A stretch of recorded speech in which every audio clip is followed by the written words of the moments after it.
Salve, sono Francesca. Siamo in Friuli Venezia Giulia, a Barcis, in Valcellina.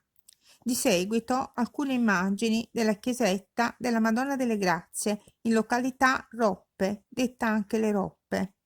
Giungiamo qui in cammino, dalle sponde del lago di Barcis, attraverso un agevole percorso asfaltato di circa 2 chilometri, che risale le prime pendici montane fino a quota 580 metri a nord-est del centro di Barcis.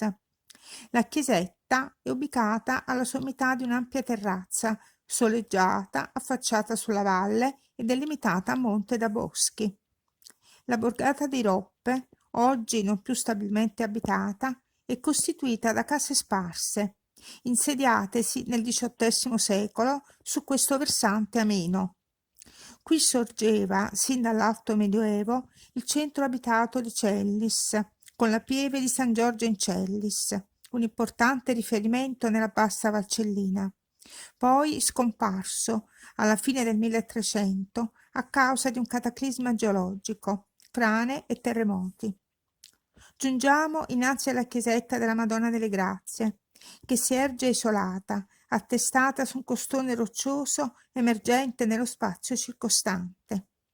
Il sagrato si apre panoramicamente verso il paesaggio ed offre ampia vista sulla valle di Barcis e sui monti che la circondano.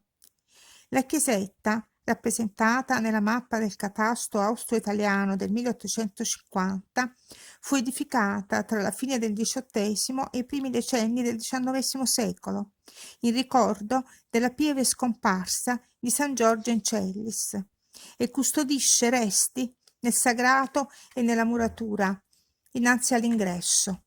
I resti provengono dall'antico cimitero di Cellis e furono rinvenuti casualmente nel luogo durante i lavori di restauro.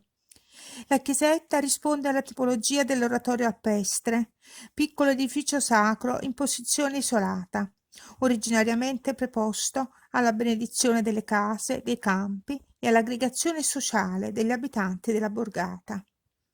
All'inizio del XX secolo la chiesetta fu interessata da lavori di restauro con grande partecipazione della popolazione.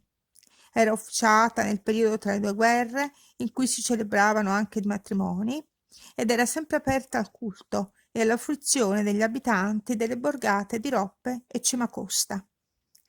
Nel 1960 la chiesetta necessitava di interventi urgenti di restauro, che furono attuati dalle famiglie del luogo, invitate dal parroco a partecipare, offrendo donazioni e prestazioni d'opera gratuita. Le maestranze restaurarono il tetto, le murature, le facciate, il pavimento, gli interni, l'altare. Le donne confezionarono tovaglie dell'altare e una pittrice restaurò il dipinto della Madonna con Bambino sull'altare. Nel 1961, nella chiesetta restaurata, si tenne una solenne cerimonia con partecipazione degli abitanti di Barcis, delle autorità comunali, degli insegnanti delle scuole, di guardie forestali e alpini in congedo. Fino all'inizio degli anni 70 la chiesetta era curata dagli abitanti che ancora risiedevano stabilmente nella borgata.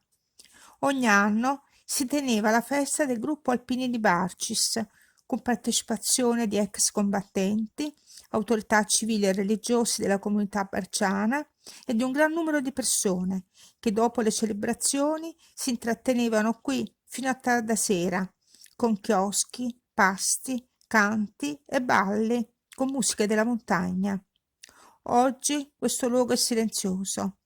La chiesetta è equilibratamente immersa in un paesaggio meraviglioso, ancora curato con prati sfalciati e giardini con siepi fiorite, ma la vita sociale del passato è soltanto un ricordo. La chiesetta merita una visita. L'esterno è semplicissimo, nelle volumetrie e negli elementi architettonici, ma l'interno è bellissimo, luminoso, curato e conserva elementi semplici, ma densi di memoria delle genti del luogo, delle loro vite e della devozione di un tempo non molto lontano, che non va dimenticato. La storia della chiesetta, corredata da foto attuali ed d'epoca, cartografie e riferimenti bibliografici, è riportata nel mio libro, che descrive e documenta anche il cammino per raggiungerla. Il libro è stato patrocinato da enti ed associazioni che promuovono la conoscenza e la valorizzazione del territorio. È in formato cartaceo ed ebook, leggibile da tablet e da cellulare, comodo anche da portare in cammino. Se ti interessa la visita, questa ed altre passeggiate, puoi seguire il mio canale YouTube, il mio blog, la mia pagina Facebook. Puoi leggere gratuitamente un estratto del libro. Sotto questo video trovi tutte le indicazioni ed i links. Se provi il desiderio di scoprire questo luogo, comincia con la lettura.